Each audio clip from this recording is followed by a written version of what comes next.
Highlights of the Durban Spar Women's Challenge are brought to you by Spar and Athletics South Africa. Durban is host to the second Spar Women's Challenge of the year on the last weekend in June. In perfect winter conditions with cool temperatures and only a light breeze, it's clear why this is the place to be in the middle of a South African winter. The runners gather in the shadow of the giant Moses Mabhida Stadium, a stone's throw from the gentle Indian Ocean. In this year's Grand Prix, the field doesn't have the mass of runners of previous years, but club runners of all abilities mix happily with the elite runners. Blanche Moyle is a local legend, and we'll profile her later in this program.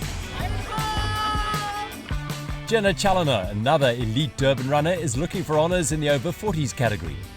And the yellow colours of Marion Roberts seem to be everywhere.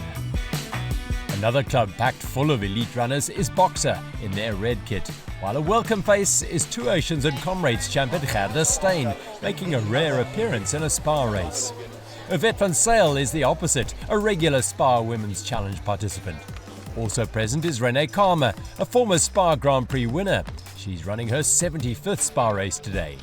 The weather's looking good, and normally we all come down to Durban to run fast times, so hopefully that will be the case this year as well. I think I'm getting fitter every race, and it's just still such a blessing to be able to do the Spar races. I think it's my 75th race today, so it's absolutely special to be here.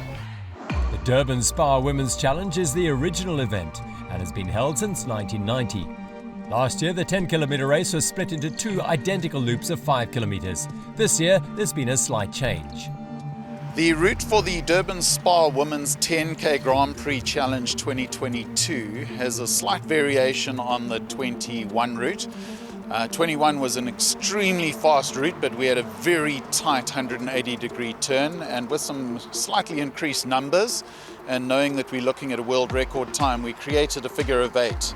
So the race starts in Battery Beach Road, just outside Kings Park Swimming Stadium, heading towards Masabalala Yengwa Avenue, left and heading down towards the cricket stadium. The athletes are using 1.5 lanes on the southbound carriageway, the right-hand side, running down, and they will do a circuit around the cricket stadium and then head back along Masabalala Yengwa Avenue. As they turn into Battery Beach Road, they hit the 5-kilometre mark, halfway point. They'll run under the start banner and head towards the ocean, Suncoast in the background. They then take a left and they will head up Snell Parade. All the way through to Umgeni River. At the Umgeni River mouth, there is a traffic circle, nice little turnaround, and then contraflow on the inland side back to Battery Beach Road. As they come in, nice little hill down onto the finish. Always make a race finish on a slight downhill, and with a route of no more variation than a 0 to 0, 9 meters of climb total. There will be an extremely fast finish into the finish line, which is directly outside the Kings Park Swimming Pool Stadium. One of the things that we are banking on here is that we have such incredibly fast runners out there that we've had the course certified for World Athletic Standards. Both course measurers are checking it, so we are anticipating a world record at this event. Go. Everyone is eager to get going, and the leaders head off at 3 minute per kilometre pace. Previous Spar Grand Prix winners Helalia Johannes, Taudunare and Yvette van Zyl are in the early mix, while the rest of the field trails behind. Today, everyone has their own personal goal in mind, perhaps an age category podium finish or just a personal best time in the fine conditions. The early leader in the first kilometre is veteran Makosi Mklongu of the Hollywood Vets Athletics Club, who is coached by Blanche Moyle. But her lead is short-lived, as she is chased down by a large group of runners, including several previous winners. Among these are Helalia Johannes, Kesa Molatsani, Taudunare and Nedbank's Yvette van Zyl. She tells us what she thinks of international competition in the Spar Grand Prix. Yeah, it always brings the better out of you if the competition is better. And I believe it makes our South African girls up our game and run a bit faster, because if they weren't there, of course the winning time wouldn't be that fast, and maybe we would just race each other and not go for time, and at least when they're here we go for time and try and just hang in there. I'm just happy to be at the races and be healthy and be my best. For the Durban edition of the SPAR End Gender-Based Violence campaign, we met with life coach Raisa Mohammed, a prominent advocate for women's rights. She looks at the root causes of gender-based violence. People keep wanting to know, what are the police doing? What are the courts doing? And I just don't think there's enough discussion around what is the root cause of this. And the root cause is patriarchy. It's the way boys are brought up as opposed to the way girls are brought up in the home. It's not a fight against men. This is not, and we must never see it as a fight between the genders, because that is what causes the problems, really. It must be about just helping men to understand that as much as they have for centuries, millennia, had the freedom to reach their true fullest potential, that women want the same thing. It's going to benefit society as a whole. These women are mothers. They're teaching and raising the next generation. They need to reach their fullest potential. So the solution to most of the world's problems is to see each other as human beings. We start seeing each other's differences first before we look for commonalities. And I think if we can get that right, wow. Aisa met up with a group of young people from True Life, a non-profit organization that works with young people. Their objective is to improve the lives and futures of these youngsters. Many NPOs operate in this space, but True Life has a unique and highly successful formula, a story that needs to be told.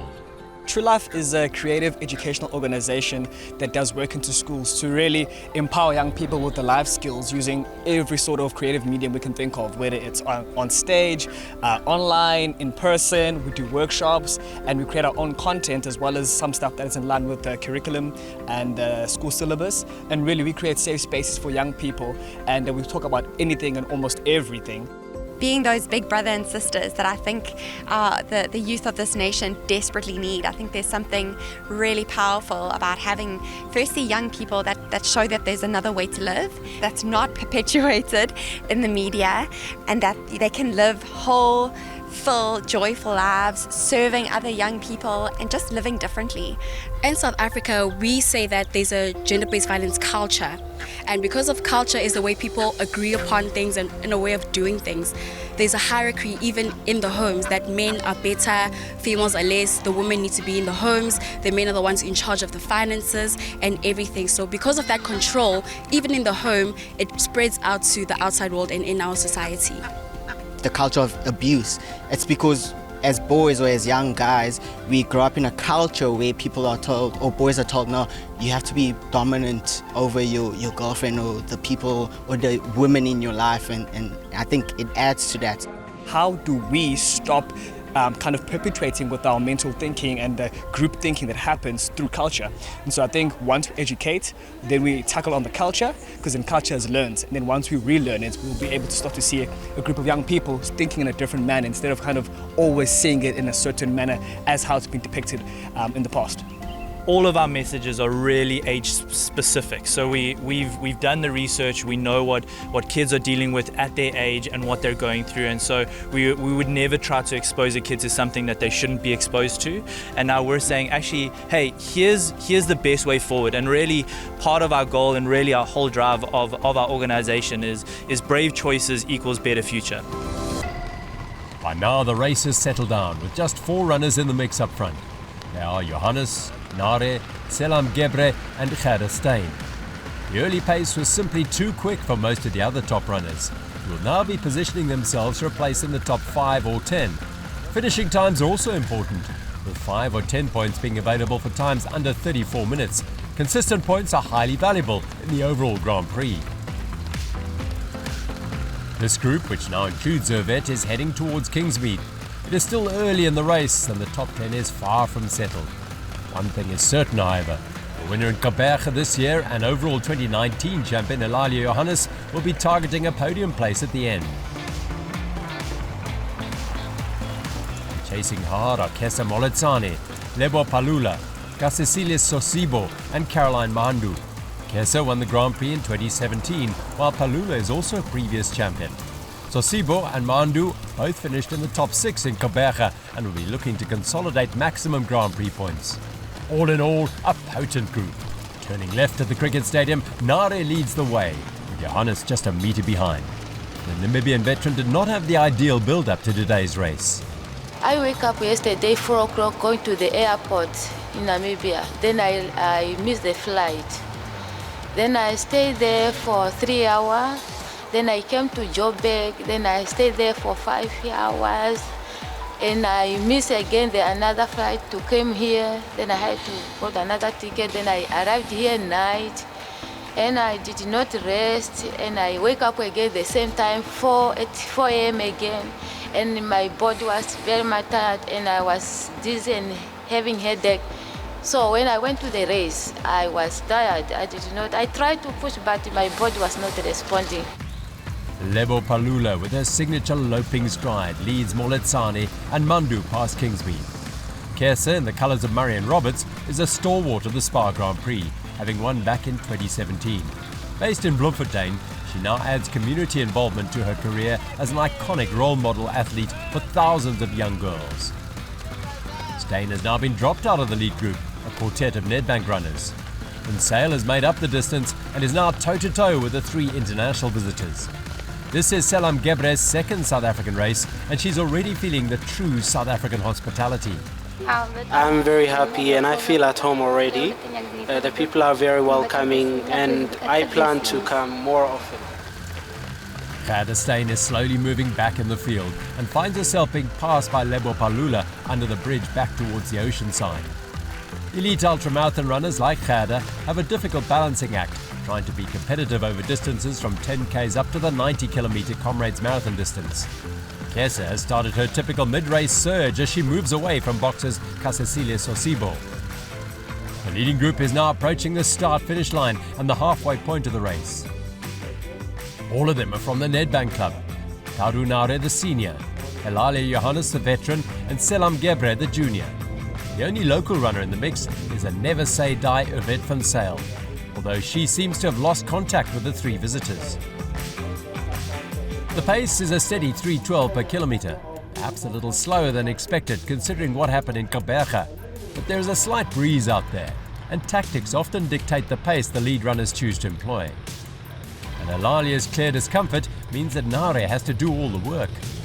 The gap over the chasers has grown, and back at halfway, runners aiming for a top 20 finish are arriving at the turn point.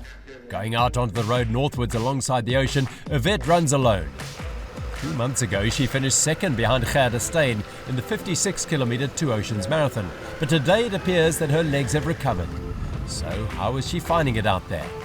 This time around it was a bit chilly and the wind was quite bothering, especially the second half, and it's not that flat. There's slow climbs, but yeah, I think everyone ran a great race today and the competition was great, and yeah, I think we couldn't have asked for any better. Maybe a little bit hotter, but yeah, it's weather. The trio of Nedbank runners continue on their way north towards the next turning point near Blue Lagoon. Back at halfway, over 50s contenders Marilee Munich, Ronelle Thomas and Shani Silva run together. Up front, Gerda Steyn is finding the going increasingly difficult, and she's now been caught by Kesa Moletsani, Lebo Palula and Caroline Mandu. The competition is increasing exponentially for top 6 places, big prizes and valuable points. Top over 60, Judy Bird moves through as our attention shifts to Blanche Boiler, now also over 60 and still running in the signature zebra colours of the Durban Savages Club. Blanche is one of the most recognisable female runners in the country, with a stellar career that goes back more than 40 years to when she became the first black woman to win Springbok colours.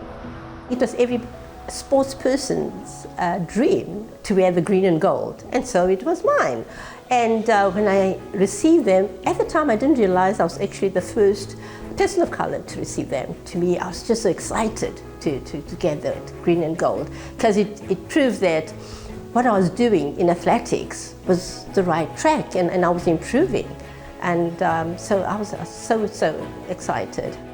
My main focus was maintaining a healthy lifestyle And I also want to use that platform to encourage more people to look at their health acutely. And it's not just about physical, it is the mental health. And that is complemented by my psychiatric training, so I use the notion, there's no health without mental health. And I bring that into my running. And yes, I'll continue running as long as I can to show people that there's longevity. Well, I'm a KwaZulu-Natal girl, and you're not regarded as a runner if you haven't done Comrades. It's big here. Now, I've done 17 thus far. And of course, it would have been my 20th this year, but with COVID, there were 2 years when we didn't run. We had virtual runs, and I did participate in them. I do Comrades more to support certain charities. I've run for HACT, which is the AIDS Foundation, and I've also run to raise money for Starfish Foundation. And I do have some athletes that I've been mentoring over the years, and I love that. I love empowering the youth with life skills, and especially runners. So it's not just about the here and now, it's to prepare them for after running. What do they do with themselves after running when their career is, so to say, over? And that's what we are building on. In Spar, I will be having a few of them running, and in particular, Makosi Mhlongo, who's been running very well recently, and she will be at Spar and her debut Comrades Marathon this year. So we're looking forward to that. When I think about Blanche Moila, it just amazes me. She's an amazing woman who has achieved a lot in her running career, but not only so, but also she is for people, for other girls, especially young girls, and many people, even older ladies from my township. She's very popular, she's consistent, she's positive, she's courageous, and she's encouraging us to shine and focus on our sports, and everyone to participate and adopt the healthy lifestyle.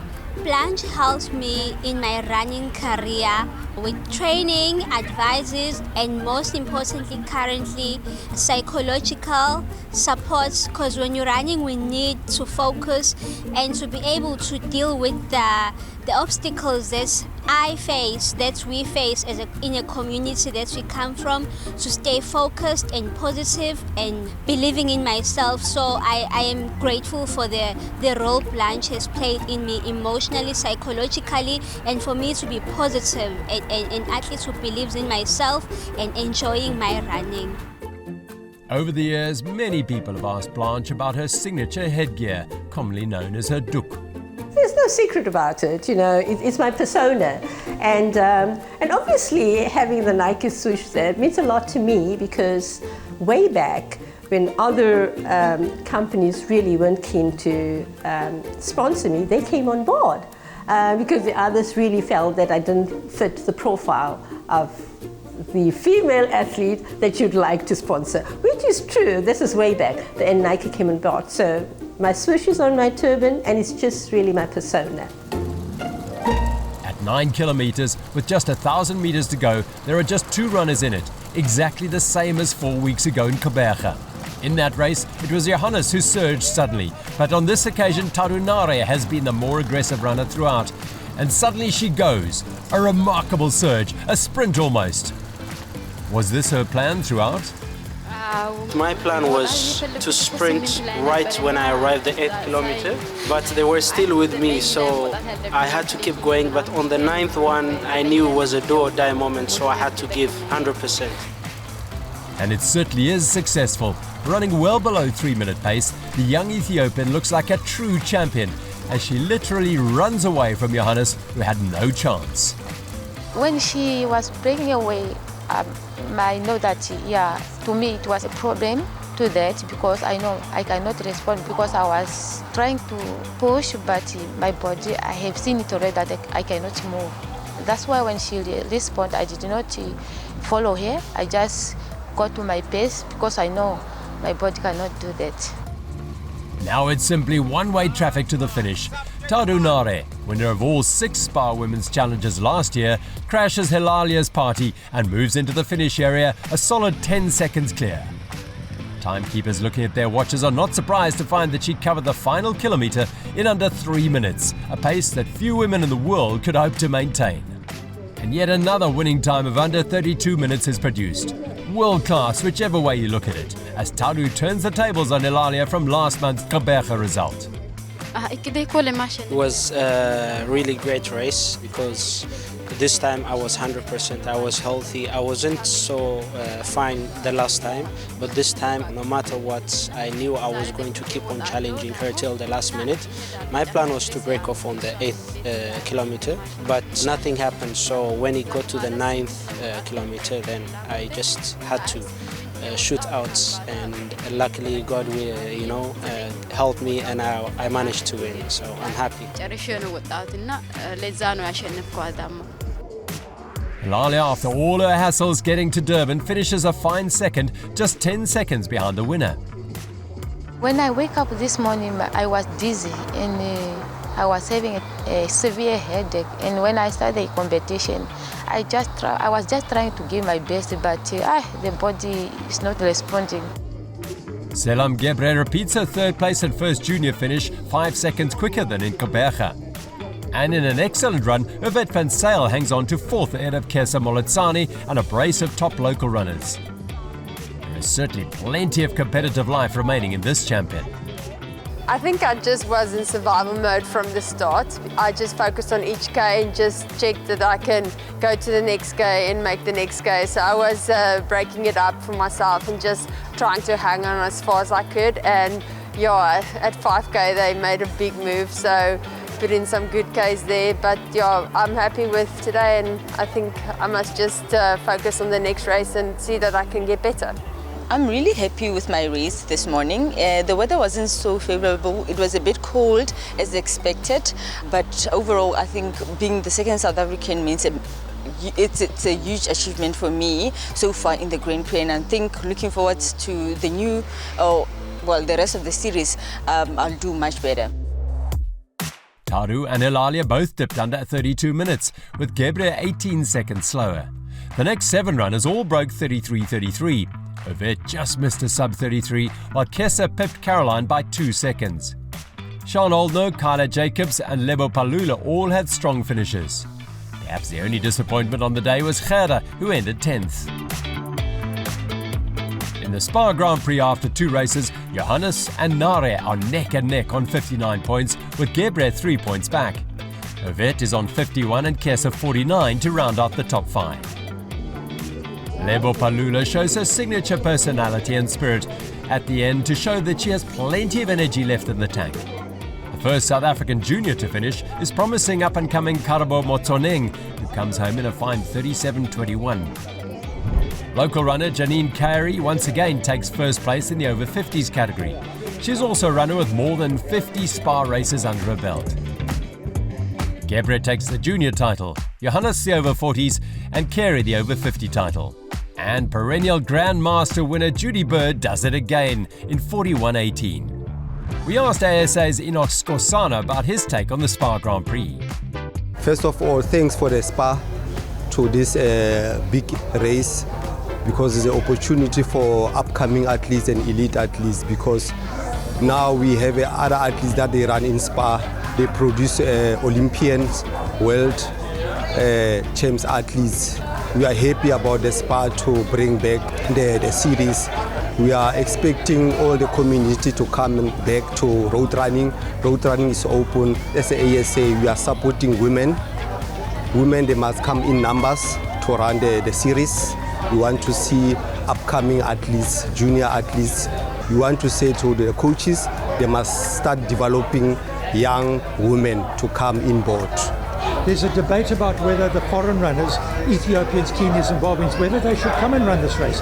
What is ASA's position on that? It's good for the country to come and compete against the best, so that our athletes, they can get opportunity to run amongst the best. Because when they come to our provinces and then nationally, they have a permission from us as a ASA. They have to apply to come and run each and every event in the country. Each and every foreign athletes, they qualify to come to run in our country according to the rules of World Athletic and ASA. We can't close the door for any person that is having permission to come and run in a country. And it helps for our athletes to run against the best athletes so that they can improve also their time. The top 3 runners climb the podium, and no one has a wider smile than Tarunare. Can she remain the queen of the Spar Grand Prix for another 4 races and emulate her win of last year? It's early days, but the tension is building. The next race sees the Grand Prix move to Mbombela in Mpumalanga for the first time. Once again, we have domination by foreign runners, showing that the Spar Grand Prix has true international status and is the most prestigious women's series in the world. We'll see you all in 4 weeks' time in the Lowveld. Cheers.